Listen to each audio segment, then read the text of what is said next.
Deals Talks, o podcast do Investidores VC, onde grandes negócios encontram grandes mentes.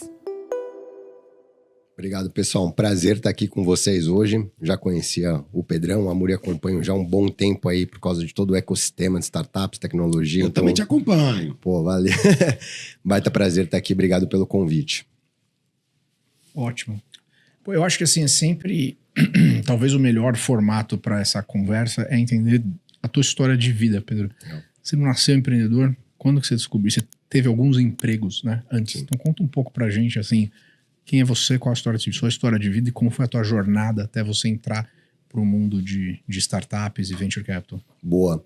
Acho que é legal começar contando um pouco ali nos estágios iniciais de carreira. Então, minha primeira história é que eu começo a trabalhar muito cedo, né? Então, eu já tinha uma rebeldia interna.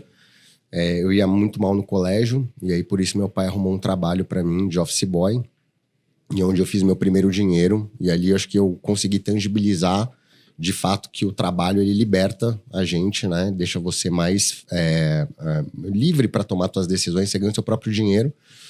E aí com isso eu fui fazer administração. Parte da minha família é de Ribeirão Preto, e aí tenho origens de lá do interior.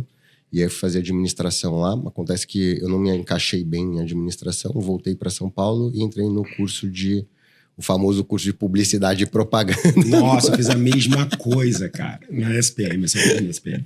Bom, eu fiz jornalismo, então somos três aqui que sabe-se lá, Deus, né? Como que aconteceu o que aconteceu. Exatamente. Eu falo, cara, eu falo assim, pô, essa veia empreendedora, eu falei, cara, nunca tive, assim, o negócio me incorporou. Eu fui sendo ganhado pelo problema, né? Diferente dos meus dois sócios, hoje nós sempre fomos em 3 sócios, que sempre quiseram empreender. Eu era o oposto, eu era a antítese disso. Eu nunca pensei em ser empreendedor. Então eu começo minha carreira trabalhando em agência de publicidade, aquela rotina pauleira de trabalhar de madrugada, virar a noite no escritório. Depois eu tive a grande sorte de ir para um family office de um cara que era um empresário self-made, um cara que construiu um patrimônio muito legal e várias empresas do zero, que é o Paulo Roberto Crez Moreira. Ele chegou a ter vários investimentos. Ele era sócio também de um cara super famoso do mercado financeiro, que era o Edson Serretti. Então, foram pessoas que eu sempre tive próximo ali, que já me despertaram esse interesse pelo empreendedorismo, porque eu vi o poder do empreendedorismo, que de fato o empreendedorismo ele pode transformar vidas, né? E aí isso começou a ficar muito latente em mim. Eu trabalhei 8 anos com ele. Você fazia o que no family office? Porque 8 anos também fez muita coisa diferente. Né?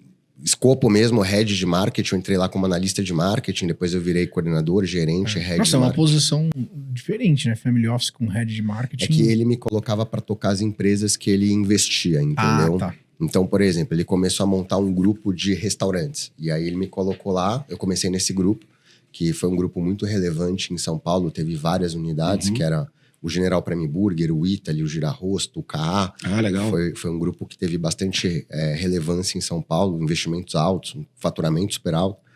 Então, eu toquei um bom tempo isso, e depois ele foi para investir numa startup de tecnologia chamada Zolkin, que era um modelo de cashback, onde você recebia parte da compra de volta, enfim, cashback normal. Daí, essa startup acabou pivotando, e aí foi quando eu saí para empreender também. Mas foi muito bom essa jornada, porque é lá que eu conheço o meu sócio, o Rodrigo, que é quem toca tecnologia hoje na companhia e produto. Então lá eu conheço ele, porque tá trabalhando num ambiente mais de tech, e também conheço todo o ecossistema de tecnologia, que até então não tinha ouvido falar muito. Então, as metodologias para atuar com tech, né? Não conhecia o VC Track, ou o que era a parte de captação. Eu tinha um amigo, né, na faculdade, que ele decide sair para cursar Direito. Esse meu amigo é o Flávio, meu atual sócio. E a gente manteve a amizade. E ele foi empreender. E numa dessas empresas, ele abriu uma empresa de regularização imobiliária. Ele vem do mercado jurídico. E aí ele quebrou, estava sem R$1. E ele teve uma ideia de montar um e-commerce para pegar a segunda via de certidão. E ele me chama para olhar para a parte de branding, marca. E aí, quando eu vi o negócio, eu falei, putz, isso aqui, o P&L é muito bom, né? Isso daqui é uma coisa muito interessante. Falei, você vai fazer isso sozinho? Ele falou, cara, tô procurando sócio, etc. Falei, olha, acho que pode se juntar tem um cara de tech lá aqui no meu trabalho que eu conheço, vamos tentar trazer o cara. E a gente tenta montar um MVP disso daqui. Então a jornada, o despertar por empreender começa assim. Sim. Antes disso, a minha visão era muito assim, vou seguir uma carreira executiva, Eu sempre gostei muito de business, então foi algo que sempre me despertou. Comecei a assinar a revista Exame, sei lá, desde pequeno, porque eu gostava mesmo do mundo de business, né? Eu também. Você acredita que foi engraçado isso, porque eu passei no curso Abril de jornalismo e fui parar na Exame, pedi demissão uma semana depois, porque só tinha comunista na Exame. Apesar de, olhando da porta pra fora, a gente via uma super revista e tal, não, mas era um monte de gente marrenta e tal. Apesar de, na época, hoje ela, né, é uma coisa completamente diferente, né? Foi comprada pelo BTG, eles mantêm a marca, que realmente foi muito relevante. Sim. Ela era uma combinação de, sei lá, Forbes e Fortune e The Economist pro Brasil. Tinha uma relevância muito grande, né? Tinha a empresa do ano, que saía na capa da Exame, todo mundo olhar, as 500. O problema foi o colapso da editora Abril. Sim. Que daí, na verdade, depois todos os ativos deles lá foram... Mas essa é outra história. Mas eu tinha essa... A Exame foi muito importante quando eu era adolescente, cara. Eu lia... eu, de fato, assim, eu gostava da revista também pelas fotos, mas eu lia Playboy. E aí, e as entrevistas também, e tal eram boas. As entrevistas. Eram boas. E quando era também essa época... A Playboy, aquela revista VIP... VIP, exato. E a Exame.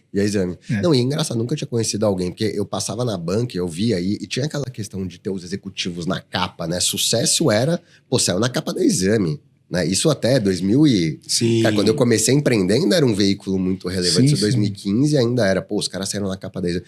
Então esse despertar, eu quero estar aqui, eu gosto do business, eu gosto dessa agenda do business, e não é só de aparecer, óbvio, isso tem a ver também com, cara, de estar construindo coisa grande. Isso eu sempre, de estar grande, de ir lá e executar, enfim. E aí, tanto que eu fui fazer pós em ADM depois, aí, pra lapidar essa parte da minha carreira. Depois de montar um negócio? Não, antes. Depois que eu acabei a faculdade, eu já emendei uma pós em ADM e sempre continuei estudando, mas nunca tinha pensado em empreender, porque tinha aquele estigma, que é uma coisa que eu tento desmistificar muito hoje, de que empreender no Brasil é muito difícil, né? Que você tem CLT, carga tributária, o maior sócio que a gente tem hoje, querendo ou não, é o governo, né? Se você olhar para isso, o que a gente deixa ali de dinheiro todos os meses é absurdo, é um sócio com 50% da companhia praticamente. Então tinha todo esse estigma, eu falei, cara, é carga tributária alta, é gestão de pessoas, etc. Eu quero trabalhar para os outros. Mas aí, o modelo que a gente fez, que aí nasce um pouco dessa concepção, que tomei a decisão de empreender, mas a gente foi muito aos poucos, né? Pensando muito assim, qual que é o risco de eu sair do meu emprego atual? Lembrando, eu tinha um ótimo emprego, eu tinha uma ótima cadeira, eu tinha um salário muito bom pra época. Eu tava na ascensão da minha carreira, eu falei, vou abrir mão disso tudo, cara, vou pegar meu FGTS aqui, né? Ou nem pegar o FGTS e vou arriscar num negócio. Vendeu Monza, cara, assim, eu cheguei pra minha esposa e falei, parênteses, né? A gente coloca o MVP no ar em janeiro e vende R$5.000 no primeiro mês. Falou, tem um negócio aqui. Legal. Né? Depois, lembrando, isso é 2016, tá? Depois, no segundo mês, vende R$10.000. Depois vendeu 20, depois vendeu 30 mil, depois vendeu R$80.000, depois vendeu R$100.000. A gente faturou R$1 milhão no primeiro ano. No primeiro ano de vida. E assim, eu trabalhando até agosto part-time no negócio. E o Rodrigo também. Era o mesmo produto ou ele foi evoluindo violentamente para atender isso? Mudou tudo. Tá. Mudou tudo. Esse é o crash. Explica, Pedro, como começou, na verdade, que era um produto mais assim, B2C Legal. E tal, como que foi. E da onde vem essa questão de... Porque assim, é engraçado... Basicamente, essa época da Docket era como eu vendia vocês para os gringos, né? Eu falava assim, olha... O Brasil, por ter sido colonizado por Portugal e ser uma sociedade na qual o nível de confiança basal é baixo, ele tem o equivalente ao que fosse um blockchain offline que existem há mais de 100 anos, no qual as pessoas guardam assinaturas em gavetas e prateleiras para autenticar as coisas. Esse negócio se chama cartório. E aí, para você fazer isso, e você vender um carro, um apartamento, ou fazer qualquer transação que envolva a sociedade, você vai precisar dessa autenticação de um third party, que não é o blockchain. Isso. Era isso. É exatamente isso. Né?